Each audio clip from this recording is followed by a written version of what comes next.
చంద్రబాబు నాయుడుకి స్కిల్ కేసుకు సంబంధించి హైకోర్టు బెయిల్ ఇచ్చింది. దానికి సంబంధించి ఏపీ సిఐడి బెయిల్ ను రద్దు చేయాలంటూ కూడా సుప్రీంకోర్టుకి పిటిషన్ దాఖలు చేసింది. ఆ పిటిషన్ పైన ఈ రోజు సుప్రీంకోర్టు విచారణ జరిపింది. సుప్రీంకోర్టు విచారణ జరిపిన తర్వాత ఆ బెయిల్ రద్దు పైన కూడా విచారణ వాయిదా వేస్తూ నిర్ణయం తీసుకుంది. ఏప్రిల్ 16కి విచారణ వాయిదా వేస్తూ సుప్రీంకోర్టు నిర్ణయం తీసుకుంది. అయితే గతంలో ఏదైతే చంద్రబాబు నాయుడుకి సంబంధించి స్కిల్ డెవలప్మెంట్ కేసులో ఆయన అరెస్ట్ చేశారు.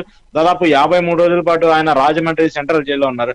ఆ తర్వాత ఆయనకి అనారోగ్య కారణాల చేత ఏపీ హైకోర్టు ఆయనకి బెయిల్ మంజూరు చేసింది. బెయిల్ మంజూరు చేసిన తర్వాత ఆయన రాజకీయాలకు సంబంధించి కార్యక్రమాల్లో కానివ్వండి, పార్టీలకు సంబంధించిన కార్యక్రమాల్లో కూడా పాల్గొంటున్నారు. అయితే ఏదైతే ఆయన అనారోగ్య కారణాల వల్ల బయటకి రాకూడదంటూ కూడా హైకోర్టు చెప్పినటువంటి కండిషన్స్ ప్రకారము ఆయన ఆరోగ్యంగా ఉన్నప్పుడు కూడా ఆయనకి బెయిల్ ఎలా ఇస్తారంటే కూడా ఏపీసీఐడి క్వశ్చన్ చేస్తుంది. దానికి సంబంధించి కూడా ఈ రోజు సుప్రీంకోర్టులో విచారణ జరిగింది. దాంతో పాటు సుప్రీంకోర్టు బెయిల్ రద్దు చేయాలని చెప్పేసి కూడా సుప్రీంకోర్టును కోరినటువంటి ఏపీసీఐడి మాత్రము ఈ కేసు విచారణ వాయిదా వేస్తుంది. ఎందుకంటే ఏపీ రాజకీయాలు బాగా ఊపందుకున్నటువంటి నేపథ్యంలో మరికొన్ని రోజుల్లో ఎన్నికలు కూడా జరగబోతున్నాయి. ఇప్పటికే ఎలక్షన్ షెడ్యూల్ కూడా రిలీజ్ చేసినటువంటి తరుణంలో ఇప్పుడు చంద్రబాబు నాయుడుకి సంబంధించి కేసు పైన ఎలాంటి నిర్ణయం వచ్చినా కూడా అది రాజకీయాల పైన ఎక్కువ ప్రభావం ఉండే అవకాశం ఉంటుంది. కాబట్టి దాని మీద ఎలాంటి చర్చ తీసుకున్నా కూడా ఇరు పార్టీ నేతలకు కొన్ని ఇబ్బందులు కలిగే అవకాశంగా ఉన్నట్టు కూడా తెలిసింది. ముఖ్యంగా జగన్మోహన్ రెడ్డికి సంబంధించి ఇప్పటికే ఆయన ప్రజల్లోకి వెళ్తూ ఉన్నారు. అలాగే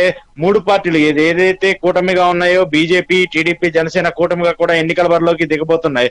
ఇప్పుడున్నటువంటి తరుణంలో చంద్రబాబు నాయుడు బెయిల్ ని రద్దు చేస్తే మాత్రం ఇది రాజకీయ పరంగా కొన్ని ఇబ్బందులు వచ్చే అవకాశం ఉన్నట్టు కూడా తెలుస్తుంది.